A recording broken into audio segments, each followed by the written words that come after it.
DJ, tu gran amigo, el anfitrión de DJs BrewTube. Y hoy nos vamos a criticar otra cerveza artesanal de México. ¿Y cuál cerveza es? Es Calavera Smokey Scottish Ale. Hold on a minute, guys. You don't want me to speak Spanish, maybe. Maybe I should speak English. I'll do it in English because more people probably watch my videos in English. But we can do it in Spanish too if you want. Just drop me a line and we'll go that route too.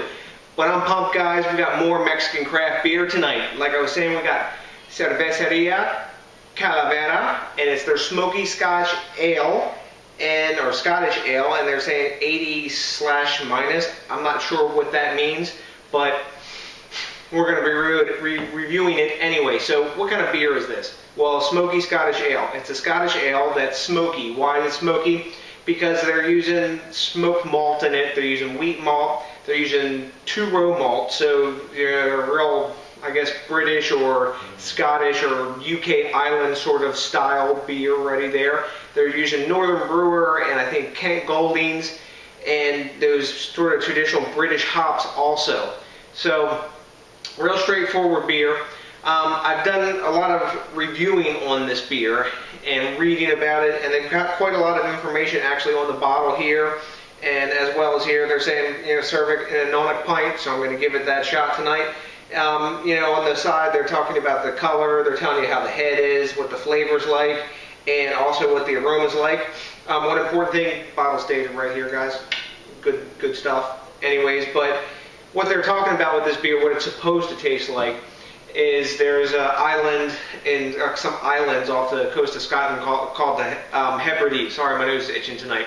Called the Hebrides Islands, and they're known for their Scotch, so it's supposed to taste like smoky, like that Scotch whiskey that comes from those islands.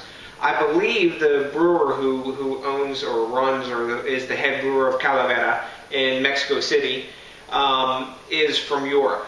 So I think I've seen him on some YouTube videos or something like that. But this is supposed to pair well with cheese, roasted meat, like meat roasted over like an open flame, so it's a lot of real charcoaly. And you know, we'll see. So it's basically like a cross between a Rauch beer and a Scottish ale. So let's see what we got going on. Got our bottle popper, lovely Calavera crown. I'm hoping it'll pop it off nice. Yes, it did. Had to give it an extra shot. That was on there tight. Ooh, a lot of smoke coming off the top of this bad boy. I love that crown, guys. That's a cool little skull. So I let this warm up a little. Feels like we're about like 45 degrees, so I'll have to drink this down a little bit and let it warm up some more. You know the drill. But let's get this bad boy in the bottle so we can get an aroma and all that good stuff.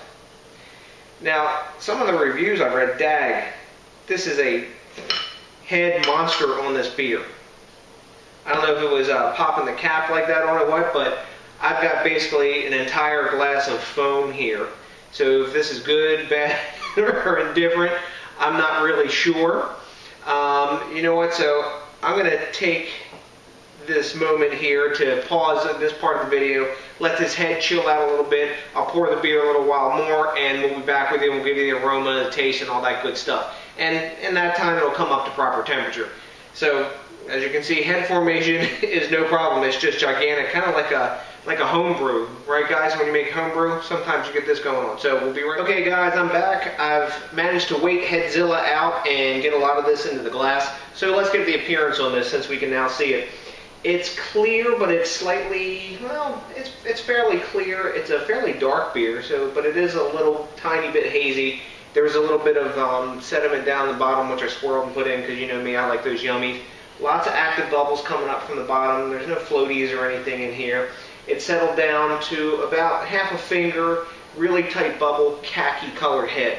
So it's not a bad looking beer at all. It looks like a Scottish ale. Let's get a nose on it.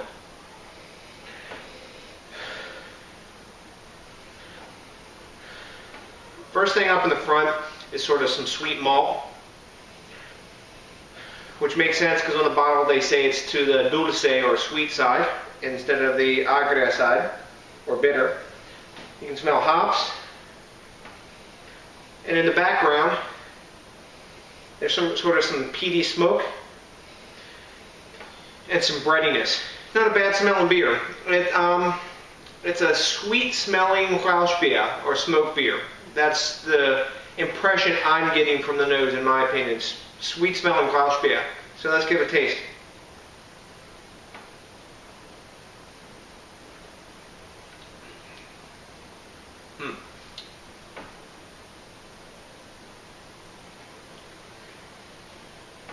That's a pretty unique beer.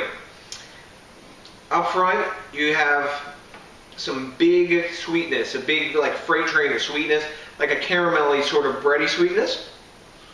Then in the middle of the tongue, you get those British hops in there, in the center of your tongue, into the northern and all that stuff kind of going on in the middle of your tongue. And then in the back is when you get the smoky, peaty flavor that is sort of reminiscent of whiskey.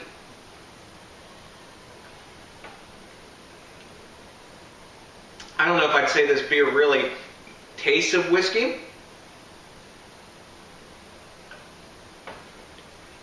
but I am coming back to it again and again to taste it. And you know what? It does sort of have that peaty, smoky whiskey aftertaste that they were going for, and that's all coming from the smoked malt that they put in there. And it's a different sort of lightness to this beer. The mouthfeel is medium thin, more to the thin side of medium thin. It's verging on being watery thin, but it's got enough oomph to it to make it medium thin, but like I said, on the low end of the spectrum, closer to thin than anything else. And I expect maybe that's from the wheat action they have going on there, and that might have been the sediment that swirled in there, sort of like wheat beer. When you look up to the light, it's sort of a really dark brownish kind of river water color, not that dark, but lighter with some gold and honey hints coming through it. And as I'm talking to you, I have more of that smoke aftertaste in my mouth while we're talking. It's warmed up to about the proper temperature. It feels about like 49 or 50. I got a little bit left in the bottle here. I'm going to pour the rest. I was afraid to pour it into Headzilla here. And I'll drink it down some more. Maybe we'll do a final chug. We'll give you some final thoughts on this. Be right back. Hey guys, I'm back. As you can see, I've been drinking this down. I've been pondering this beer for a while now. And what do I think about it really after I really dug into it? First of all, it's 5.4% ABV, and you don't get a bit of the alcohol taste in this at all. I didn't expect it 5.4%, but I have tasted beers that are meant to be drank at this, you know, like 50 to 53 degree temperature or 10 to 12 degrees Celsius temperature that can actually get a little boozy. So there's none of that. That's a good thing. It has a nice sort of it has that classic sort of sweet Scottish ale taste, and the smoked malt does give it a pleasant sort of Scotch-like finish. And the aftertaste is very Scotch-like because of the smoke in there. So what we got here is two styles sort of merged together, sort of a Rauch beer and a Scotch ale, trying to mimic, I think, what the brewer was intending. I don't know 100%, but I think they were sort of intending to mimic drinking some Scotch, maybe. Maybe that's because I know whiskey is very popular in Mexico, and when you burp, because as you can see in the beginning, it's mega carbonated. It does actually sort of have that coming up sort of Scotch aftertaste. But you know, what would I grade this beer? Well, Beer Advocate, I took a look on those guys, and they don't have any grade for it at all. There hasn't been enough reviews, but you know, by looking at their grades, it was around like 83 to 85, somewhere in that range. So like actually sort of 81 maybe to 85, sort of like that B minus to almost a B plus range. And Rate Beer, okay, Beer Advocate, they didn't have their grade finalized to give you the actual number from them. And Rate Beer is giving it like a 49, which it's not a 49 beer. This isn't a drain pour by any stretch of the imagination. It's a quality beer. Its detractors are the mouthfeel. I think is too thin. It could be a little bit thicker beer. This is a beer that actually may benefit from barrel aging and maybe a little bit more malt in it. I don't know. But barrel aging may make it more Scotch-like. Maybe that's what they were going for. Maybe they could put it in a Scotch barrel. That might be cool. Order some barrels over, guys. Do a barrel aged beer. Charge even more for it. But that mouthfeel is really a fall down, and the flavor is okay, but it's a little confused. It's not a Rauch beer. It's not a Scotch ale. Scottish ale. So man, I don't know. I think I'm going to give it like a 80, 82. So sort of like that B- range probably. I think they give it like a B-. It's a good beer. It's not a stellar beer. There is a date on the bottle and everything, but it's got some shortcomings. Give it a try. It's an interesting beer.